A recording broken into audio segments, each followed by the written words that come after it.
ആ 61 വാർഷികത്തിന് തങ്ങൾ വന്ന്. അപ്പൊ തങ്ങളെ ക്ഷണിക്കാൻ ഉള്ളാളത്ത് രണ്ടാൾ പോയി. അവിടെ ചെന്നപ്പോ തങ്ങളിങ്ങനെ നടന്നിട്ട് ദർശെടുത്ത. ഇവർക്ക് ഇത് പോയവർക്ക് ഇതെന്താ പറഞ്ഞു തിരണില്ല. തങ്ങളിങ്ങനെ നടന്നിങ്ങനെ പറയാ, കിതാബിൽ നോക്കണില്ല, ഒന്നുമില്ല. ഇതിങ്ങനെ കണ്ടപ്പോ ഇവര് ഇങ്ങനെ നിന്ന് ചരിച്ചു നിന്ന്. കുറെ കഴിഞ്ഞപ്പോ ഇവർക്ക് പോരണല്ലോ. അപ്പൊ പറഞ്ഞ് ഞങ്ങളെ ഒതുക്കുന്നെന്ന് ഏന്തിക്കുട്ടിയിലേർ പറഞ്ഞയച്ചതാണ്. അവർക്ക് അവിടെ വാർഷികണ്ട്, അതിനൊന്ന് പങ്കെടുക്കാൻ പറഞ്ഞാണ്. ശരി, ഞാൻ വരാം. അങ്ങനെ അവർക്ക് അന്നത്തെ ആ ബന്ധപ്പെടൽ കൊണ്ട് അവർക്ക് ആ ഇമ്മാതിരി ആൾക്കാരും തങ്ങന്മാരിണ്ടല്ലോ, വെറും കസാരട്ടിരിക്കണവര് മാത്രമല്ല, അത് വല്ലാത്തൊരു സാധനം തന്നെയാണ് മനസ്സിലായി.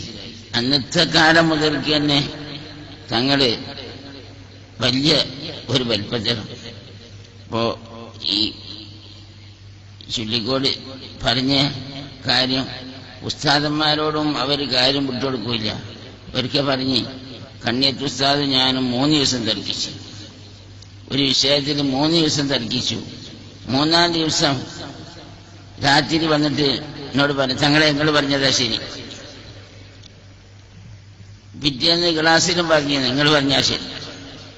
അപ്പൊ അങ്ങനെ സത്യം പറഞ്ഞുകൊണ്ട് തന്നെ ജീവിക്കണേ. ആ സത്യം പറഞ്ഞ വിഷയത്തിൽ ആരെയും പേടിക്കാതെ അള്ളാനെ മാത്രം കണ്ടുകൊണ്ടിരിക്കണ ഒരു നിലപാട് തങ്ങൾക്കുണ്ടായിരുന്നു എന്നുള്ളത് ആർക്കും നിഷേധിക്കാൻ പറ്റില്ല. ഏത് വലിയവനാണെങ്കിലും തങ്ങള് ശരയിന്റെ എതിര് ആണെന്ന് തങ്ങൾക്ക് മനസ്സിലായാൽ നീ ആരടാ പോടുന്നു എന്ന് പറയാതിരിക്കില്ല. മൻറാമിങ്കും മുങ്കരം പല്ലുകജിറൂബിയതി പൈലം യസ്തതി വബിലിസാനി. തല്ലാൻ കഴിയുന്നവരെ തല്ലും, അല്ലെങ്കിലോ നാവുകൊണ്ട് പറയും. ഇങ്ങനത്തെ ഒരു ജീവിതമായിരുന്നു ആ ശരീഅത്തിന്റെ വളരെ ഭംഗിയിലുള്ള ഒരു ജീവിതം ജീവിച്ച മഹാനാണ് തങ്ങൾ. പല പ്രാവശ്യം എനിക്ക് തന്നെ തല്ലിട്ടിരിക്കണം. തല്ലും പിന്നെ കുറെ കഴിഞ്ഞാല് എന്തിനാ വേണ്ടി തച്ചെന്ന് ചോദിച്ചാൽ അത് ചിലപ്പോൾ ഞാനങ്ങനെ തല്ലും. ഞാൻ തച്ചാല് കുണം കിട്ടും, വലിപ്പത്തരം പേരിലാണ് എന്ന് പറയും. എന്നെ ഒരിക്കൽ അങ്ങനെ അവസാനം തച്ച് പിന്നെ ഭക്ഷണം കഴിക്കും, നിങ്ങൾ പൊരുത്തപ്പെട്ട ആളിട്ടോ. ഞാൻ പറഞ്ഞ് പൊരുത്തപ്പെടാനായിട്ടില്ല, നീ കുറെ തല്ലും കൂടി വേണ്ടി വരുമല്ലോ, അതൊക്കെ കഴിഞ്ഞിട്ട് പൊരുത്തപ്പെടാന്ന്. അപ്പൊ അങ്ങനെ കൽബില് ഒന്നുമില്ല, കിബറോ മറ്റോ ഒന്നുമില്ലാത്ത വല്ലാത്തൊരു മനുഷ്യൻ. ഇൽമ് എന്ന് പറഞ്ഞാല് ഇറക്കുടം, യാതൊരു കുറവുമില്ല. ഏത് വിഷയം അവർക്ക് നോക്കേണ്ട ആവശ്യമില്ല. ഇന്നലക്ക് അത്രേ ഒരു വലിയ മഹാനാണ്. അവര് വഫാത്തായാലും അവരെ മദത് നമ്മൾക്ക് കുറയില്ല എന്നുള്ളതാണ്. സുന്നത്ത് ജമാഅത്തിൽ വളരെ ശക്തി. അപ്പൊ നമ്മൾ ഈ സുന്നത്ത് ജമാഅത്തിൽ എന്ന് അടിയുറച്ച് നിൽക്കുന്നുവോ അന്നൊക്കെ തങ്ങളെ കുറ്റും പൊരുത്തും നമുക്ക് കിട്ടും. അതുകൊണ്ട് സുന്നത്ത് ജമാഅത്തിൽ ആരും അയഞ്ഞു പോകരുത് എന്ന് മാത്രം ഞാൻ പറയാനുള്ളൂ. പിന്നിപ്പോ നമുക്ക് ഇപ്പൊ പറഞ്ഞ മാതിരി ചുള്ളിക്കോട് പറഞ്ഞത് വെറുതെ പറയല്ല.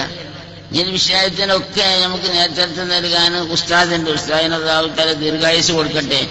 എല്ലാ വിഷയത്തിനും എല്ലാം ഉസ്താദിന് എങ്ങനെയാണ് സുന്നത്ത് ജമാഅത്തിന്റെ ആളുകൾ എന്ന് മാത്രമല്ല, ലോകത്തുള്ള ജനങ്ങൾ എങ്ങനെയൊക്കെയാ ഭരിക്കേണ്ടത് എന്ന് എല്ലാം ഉസ്താദിനറിയും. നമുക്ക് ആളുകളെല്ലാം പോവില്ല. ഉസ്താദനം വരെ ലാത്തസാല് തായിബത്തും മിൻ ഉമ്മത്തി ളായിരീന അല്ലക്കി എത്തായെത്തിയ അംറുള്ള. അപ്പൊ ഖിയാമത്ത് വരെ ഒരു കൂട്ടക്കാര് സത്യത്തിന്റെ മേൽ ഉറച്ചിരിക്കുന്ന ആളുകളുണ്ടാവും. അത് ഒരാളാണ്ട് വഫാത്തായി പോയി, എന്നോടുകൂടെ കഴിഞ്ഞു, ഇനി ഒന്നും അല്ലാതായി, ഇനി ആരും ഇല്ല എന്നാരും മനസ്സിലാക്കണ്ട.